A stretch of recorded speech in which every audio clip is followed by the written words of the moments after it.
We've been fighting a long time. We are outnumbered by machines working around the clock without quit. You are not alone. This is John Connor. If you're listening to this, you are the Resistance. Hi, I'm Nat, he's Matt, and we got your geek news right here. This week it's a preview of Terminator Salvation, which I prefer to think of as the start of a second trilogy rather than Terminator 4. True. In the way that the first three Terminators essentially repeated the same chase plot each time, they have a certain similarity. And there's no denying that the coolest part of any Terminator film is those short little glimpses into this dystopian future, and now we get a Terminator film that exists entirely during the war with the machines that we've been worried about for decades. Exactly. And with Christian Bale being the fourth actor to take on the role of John Connor in a film, Sam Worthington definitely has his work cut out for him as the co-lead in Salvation. Assuming, of course, Christian Bale can rein in that monster truck voice he went for in Batman Dark Knight so that we can actually take him seriously this time. I know you. I heard your voice on the radio. You're John Connor. Nobody really knows who the hell Marcus is to start with, you know what I mean? He's somebody who has arrived in this future without any knowledge of what has happened, no knowledge of Judgment Day or anything. All he knows is that he donated his body to science. You were sent here to kill me. Kill the leadership. I don't know what you're talking about. Then why are you here? Blair said you could help me find who I'm looking for. Now let me down. If I let you down, you'll kill everyone in this room. I didn't even know your name till 2 days ago. No. You and me. We've been at war since before either of us even existed. You tried killing my mother, Sarah Connor. You killed my father, Kyle Reese. You will not kill me. The Skynet seems to be collating people and experimenting on them. Obviously to figure out how humans work in order to make the machines more adept at taking humans down and you know, infiltrating them. And we're leading up to the advent of the T-800. Look at me. That's why I don't trust you. I'm the only hope you have. I need to find who did this to me. So do you. I think there's a great advantage when you can get somebody who's relatively unknown, who knows what he's doing, because all you see is the character. And he's done a great bloody job in this. Like I said, he's the co-lead. It's the two of us. And it really wouldn't have been the same movie without him. My name is Marcus Wright. You think you're human? I am human.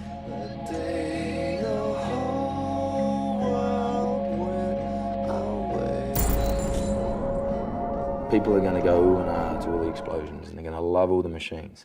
But if they're not invested in these characters and go on their journey with them, then it doesn't really matter. And that's been the hardest thing, is taking this script and making it into something where you take out all the robots and you take out all the explosions, and it still will stand on its own about, you know, people trying to find their own destiny in such uncompromising situations. Personally, I don't think there's ever been a Terminator film that was worth watching that wasn't directed by James Cameron. No kidding. T3 had me so uninterested that I actually didn't even bother seeing it. And you know what? After seeing T3, I kind of wish I hadn't. Anyway, so it's pretty clear that the pressure is on McG to deliver something with a bit more substance than Charlie's Angels. And to listen to the way he's approaching Terminator Salvation, I'd say he's headed in the right direction.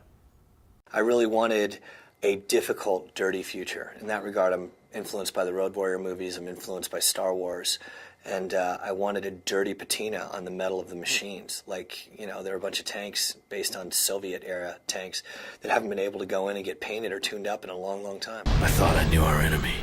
But this is not the future my mother warned me about. What McG allows us is a complete collaborative effort, and it's something that I know me and Christian savour, because this isn't just about making black lines off a page ring true. It's about creating a world and creating true characters so that people watch this movie and can totally and utterly believe that the situation could have happened and that the war could have happened and that our characters can exist. This is Connor. Connor, are your men ready? Negative. Nobody is ready.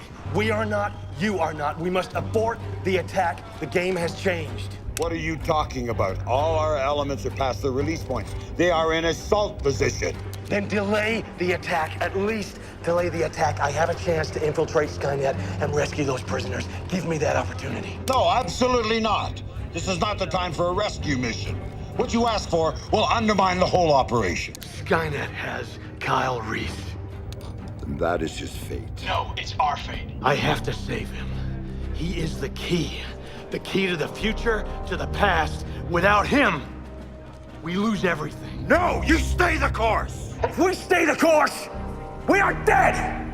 We are all dead! As of this moment, soldier, you are relieved to your command. You are no longer a part of this resistance.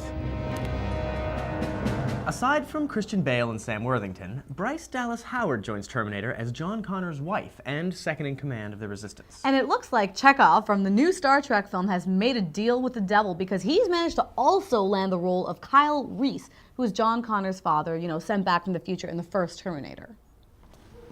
I know he's not the enemy. I've been shot at by the enemy. That's not him. That machine saved you only to gain access to kill all of us.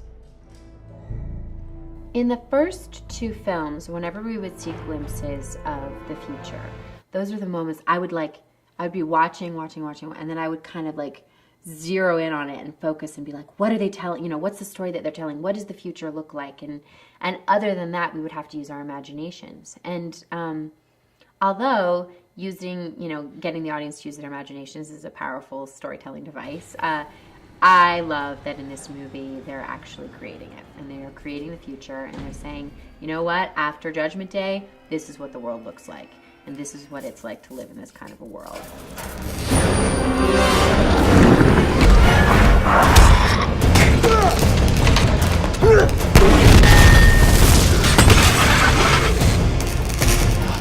Run! Come on, let's go! Get in! Come on! We gotta get to the transport! He's looking for Kyle Reese, who is his father, but in the movie is a teenage boy. Time travel really can mess you up.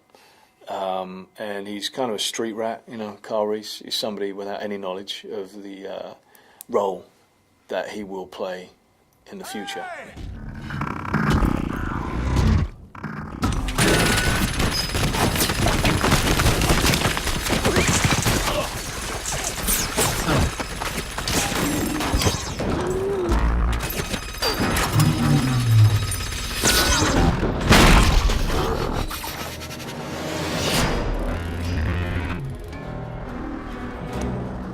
Come with me if you want to live.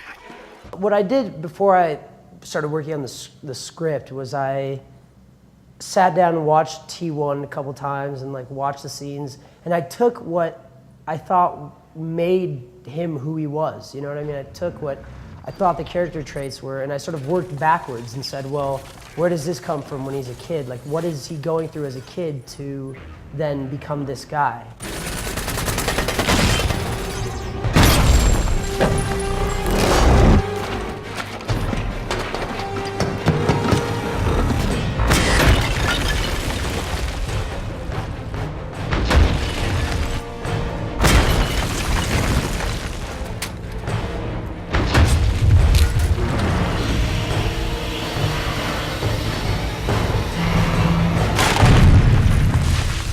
With a killer cast, a host of frightening new machines, and a director with the right approach, this Terminator looks like it's got the most potential since T2. And I just love the look of the new one. Between those incredible degraded film stocks that Shane Hurlbut used to shoot with, and the breathtaking trailer edits that are scored with 9 Inch Nails we've been seeing. Yes, chilling. I'm excited for a Terminator film for the first time since 1991.